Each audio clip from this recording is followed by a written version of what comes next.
Сәлем достар, біз Жігердің туған күніне папасы екеуміз осылай дайындалдық. Ең алдымен осы залды оформление жасап, шарлармен безендіріп шықтық. Шарлардың бәрін өзіміз үріп, оны іліп, одан кейін подаркамызды коробкаға салып, Жігерді таңертең құттықтаймыз дедік. Жігерді таңертең сағат 7-де ертемен бөлелерде құттықтап келді. Біз де сосын оятып алып құттықтадық Жігерді.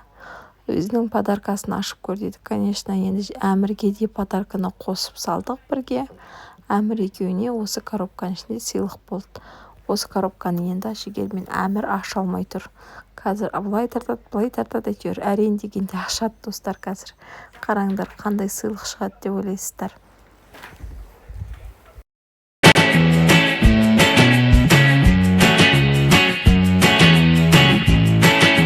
Біздері былай шығып ашамағаннан кейін Ерасылды көмекке шақырдық. Ерасылмен бірге ашытатын болады қазір. Ішінен өздерінің қалап жүрген, алғылары келген, маған айтып жүрген заказдары ролик болатын. Өздері мәз болады осы роликті алып. Әрине бұларға 4 аяқтын алдым, өйткені бұлар әлі кішкентай, құлап қалады деген сияқты. Сол үшін Жігер мәз болып рахмет деп құшақтап жатыр. Мына жерде мәз Жігер киіп алған. Бір кезде газосар қарандар, Жігер құлайды достар.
содан кейін қайтадан тамақ ішіп болып билеуге тұрдық достар. Мына жерде соникпен билеп жатыр балалар, күшті болып. Өйткені бұл жерде қазір приз берем деп айтқан болатынмын. Типа кім күшті билейді, соған чупа-чупс жасам, солар жинап алады керек, кім көп жинайды деп сондай ойын ұйымдастырып солай ойнадық, биледік.